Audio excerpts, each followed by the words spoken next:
اعوذ باللہ من الشیطان الرجیم بسم اللہ الرحمن الرحیم۔ اللہ اکبر، سبحان اللہ، الحمدللہ، استغفر اللہ، الصلاۃ والسلام علیک یا رسول اللہ صلی اللہ علیہ وآلہ وسلم۔ ناظرین، آج کل بچوں میں، جوانوں میں، بزرگوں میں، بڑوں میں، عورتوں میں، مردوں میں ایک بہت بڑھتا ہوا مرض ہے، اور وہ ہے قبض کا۔ بہت سارے لوگ اس سے دوچار ہیں، اور اس سے اندازہ لگا لیجئے کہ گھروں میں باتھ روم کے لیے شاید جھگڑے چلتے رہتے ہیں۔ وجہ کیا ہے کہ ناظرین، ہماری جو آج کل کی خوراک ہے اور ہمارا جو لائف سٹائل ہے، اس نے اس مرض کو بہت شدت کے ساتھ دعوت دی ہوئی ہے کہ خود آ کے مجھے لگ۔ میں بھی آپ کو ڈیٹیل سے بتاتا ہوں اس کی وجہ کیا ہے۔ ناظرین، اب سب سے پہلے جانیے کہ آپ کو کب پتہ چلے گا کہ آپ کو قبض ہو چکی ہے یا آپ اس وقت قبض کے مرض میں مبتلا ہیں۔ ناظرین، ویسے عام ایک روٹین میں جو عام صحت مند انسان ہوتا ہے، دن میں ایک بار یا دو بار بھی تقریباً آپ کو ٹوائلٹ میں جانے کی ضرورت پڑتی ہی رہتی ہے۔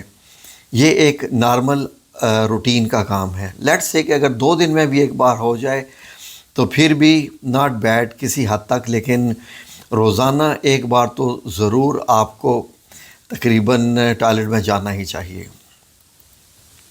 اب ناظرین، وجہ کیا ہوتی ہے کہ ہماری خوراک میں کچھ ایسی چیزیں شامل ہو گئی ہیں جس کی وجہ سے وہ بجائے اس کے کہ ہمارا معدہ ان کو نارمل روٹین کے غذا کے طور پر ان کو ٹریٹ کرے، نہیں، وہ تھوڑی ڈیفرنٹ غذائیں ہو جاتی ہیں۔ وہ کچھ ایسی غذائیں ہو جاتی ہیں کہ معدے کے لیے بھی مشکل ہو جاتی ہیں، آنتوں کے لیے بھی مشکل ہو جاتی ہیں۔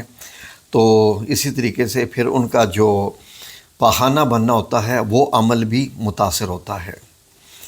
اب آپ کو کب پتہ چلے گا کہ آپ کو قبض ہو چکی ہے کہ آپ ٹوائلٹ میں جائیں، اور بے شک کتنے ہی منٹ بیٹھے رہیں، 10 منٹ، 20 منٹ، اور آپ کو مطلب یہ ہے کہ اگر پخانہ نہیں آ رہا تو اس کا مطلب یہ ہے کہ آپ قبض کا شکار ہو چکے ہیں۔ یا اگر آپ کو پخانہ آ تو رہا ہے بڑی مشکل سے، بہت زیادہ وقت لگا کے، زور لگا کے، لیکن ہو کیا رہا ہے کہ پخانہ اتنا سخت ہے کہ وہ آپ کے لیے تکلیف کا باعث بن رہا ہے۔ یہ جو معاملہ ہے نا، پخانے کا تکلیف کا باعث بننا، یہ بہت ہی تکلیف دہ عمل ہے، اور نقصان بھی پہنچاتا ہے، انجری کر دیتا ہے۔ اسی طریقے سے یہ عمل جب جاری رہتا ہے تو بواسیر کی بیماری بھی ہو سکتی ہے، جو کہ پھر اور شدید ہو جاتی ہے۔ اس لیے اگر آپ کے ساتھ کچھ ایسا معاملہ ہے تو اس کو یہیں پر ہی کنٹرول کر لیجئے، کیونکہ ذہن میں رکھیے کہ قبض ام الامراض ہے، the mother of all diseases. کیا ہوتا ہے کہ جب آپ کو قبض رہنا شروع ہو جائے تو سمجھ لیجئے کہ پھر پورا کا پورا نظام ہی آپ کا متاثر ہو جاتا ہے۔ یعنی فار ایگزامپل سمجھنے کی کوشش کیجئے کہ آپ نے کھانا کھایا، ٹھیک ہے، ایک روٹین ہے کہ کھانے کے وہ اجزاء جو کہ ہمارے جسم کے کام میں آنے ہوتے ہیں، وہ آنتوں کے ذریعے، انٹسٹائنز کے ذریعے بلڈ کیپلریز میں ٹرانسفر ہو جاتے ہیں، اور آپ کے جسم میں طاقت آتی ہے، اور آپ ایک صحت مند زندگی گزارتے ہیں۔ فار ایگزامپل، آپ کے جسم کا جو یہ ایک پورا ڈائجسٹو ٹریک ہے، جس کو آپ سمجھ لیں کہ ایک مڑا ہوا، گھوما ہوا پائپ بھی ہے، اینڈ پہ آ کے جہاں آ کے بریک لگ گئی، بالکل بریک لگ گئی، تو اس کا مطلب ہے کہ آپ اور تو ٹھونستے جا رہے ہیں، کھاتے جا رہے ہیں، لیکن آگے جا کے بریک لگی ہوئی ہے، تو اس سے یقیناً آپ کے لیے بہت ہی پرابلم کی بات تو ہے نا۔ اس سے کیا ہوتا ہے، آپ کے مثانہ کمزور ہو جاتا ہے، آپ کا ڈائجسٹو ٹریک، آپ کی آنتوں میں سوزش ہو جاتی ہے، تکلیف ہونا شروع ہو جاتی ہے، حتیٰ کہ آپ کے گردوں پر بھی اس کا اثر پڑنا شروع ہو جاتا ہے۔ جسم کے جتنی دیر جو فضلہ ہے، پاخانہ ہے، وہ کیا ہے، وہ تمام کا تمام وہ پائزنیس میٹیریل ہے، جو کہ جل بھن چکا ہے معدے کے ایسڈز کی وجہ سے۔ وہ جتنی جلدی جسم سے باہر نکل جائے وہ آپ کے لیے بہتر ہے۔ اب کیا ہوتا ہے کہ اگر وہ زیادہ دیر اندر رہتا ہے تو اس سے گیسز نکلتی ہیں، بہت زیادہ گیسز نکلتی ہیں، اور پھر آنتوں کے اندر سوجن اور بواسیر جیسی تکلیفیں، یہ میں نے آپ کو انٹرنل ساری باتیں بتائی ہیں تاکہ آپ اس چیز کو سیریس لیں۔ اب یہ ہوتی کیوں ہے، یہ وجہ کیا ہے ناظرین؟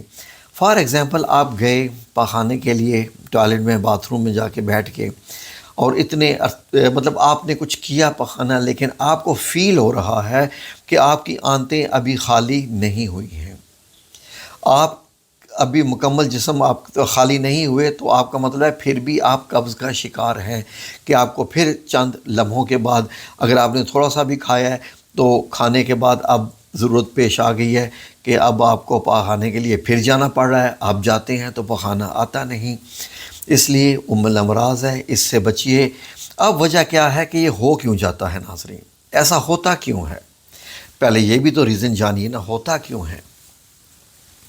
ناظرین، سب سے بڑی وجہ قبض کے ہونے کی، جو سب سے بڑی وجہ میں آپ کو بتاؤں، وہ یہ ہوتا ہے کہ جسم میں آپ کے اندر مائع یعنی لیکوڈ کی مقدار کم ہو جانا، پانی کی جسم میں کمی ہو جانا۔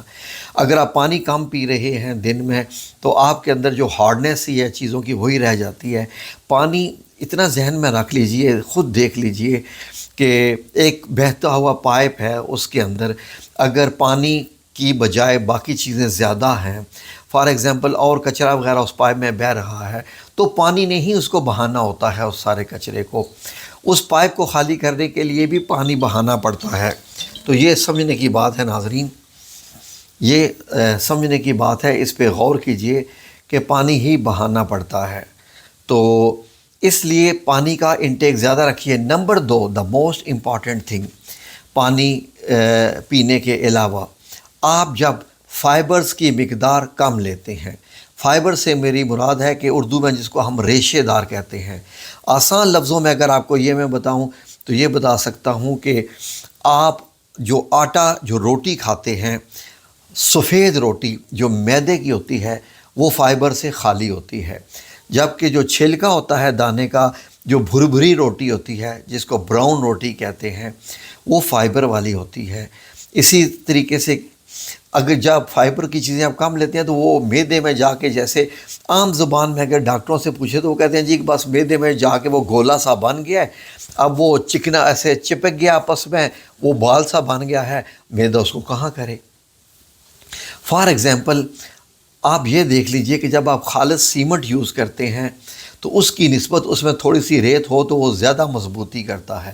خالص سیمنٹ جو ہے وہ کڑک جاتا ہے، اس میں وہ مضبوطی نہیں آتی ہے جو کہ عموماً بیچ میں تھوڑی سی ریت سے، اگر آپ دیوار بنا رہے ہیں تو فرشوں کی بات نہیں ہو رہی۔ تو اس طریقے سے فائبرز ہمارے خوراک میں ہونا ضروری ہے۔ اب مسئلہ یہ آ گیا ہے کہ آج کل کے جو نئی نسل کے بچے ہیں، ان کے ہاں فائبر کا انٹیک بہت کم ہے۔ وہ بریڈ بھی لیتے ہیں تو وائٹ، کوئی بن وغیرہ بھی لیتے ہیں تو وائٹ، پھر اس طریقے سے روٹی بھی کھانا پسند کرتے ہیں تو وہ پروٹھا ٹائپ کا جو وائٹ کلر کا ہوتا ہے۔ یہ جو شاورمے وغیرہ آج کل سارے نکل آئے ہیں، یہ ساری وائٹ بریڈ ہے۔ یہ ساری چیزیں جب آپ انٹیک کریں گے وداؤٹ فائبر تو کیا ہوگا پھر؟ تو ناظرین، فائبر والی چیزیں لینا شروع کر دیجئے، پانی کا انٹیک زیادہ کیجئے، ورزش انتہائی ضروری ہے۔ ورزش کے بغیر جب آپ ورزش نہیں کرتے اور کھانا کھا کے سیدھا دھڑام سے بستر پہ ایسے بستر کے ساتھ چپک جاتے ہیں کہ جیسے کچھ نہیں، اسی لیے چہل قدمی کا کہا گیا ہے، کھانا کھانے کے بعد، اسپیشلی رات کا کھانا کھانے کے بعد منیمم 40 قدم چلنا اشد ضروری ہے۔ یہ تو وہ چیزیں ہیں جو کہ نارمل ہیں۔ فار ایگزامپل آپ کو قبض ہو گئی، اب آپ تکلیف میں ہیں، اب کیا کیا جائے؟ آپ سنیے، آپ گھریلو نسخے اس کے کیا ہیں، آپ کی خدمت میں عرض ہے، ذرا غور سے سنیے تاکہ آپ کو سمجھ آ سکے۔ رات کو سوتے وقت نیم گرم دودھ کے ایک گلاس میں ایک چھوٹا چائے کا چمچ زیتون کا تیل ڈال کے پی لیجئے۔ سننے، غور سے سنتے جائیے کیا کیا چیزیں۔ رات کو سوتے وقت نیم گرم دودھ کے ایک گلاس میں ایک چھوٹا چمچ، آپ کو اگر قبض سخت ہو چکی ہے اور آپ شدید تکلیف میں ہیں تو ایک چھوٹا چائے کا چمچ زیتون کے تیل کا ڈال کے آپ نے کیا کرنا ہے کہ وہ آپ نے رات کو سونے سے پہلے پی لینا ہے۔ آلرائٹ، ٹھیک ہے۔ اب دن میں تھوڑے تھوڑے وقفے کے بعد چاہیں تو سونف بھی کھائیں، تھوڑی سی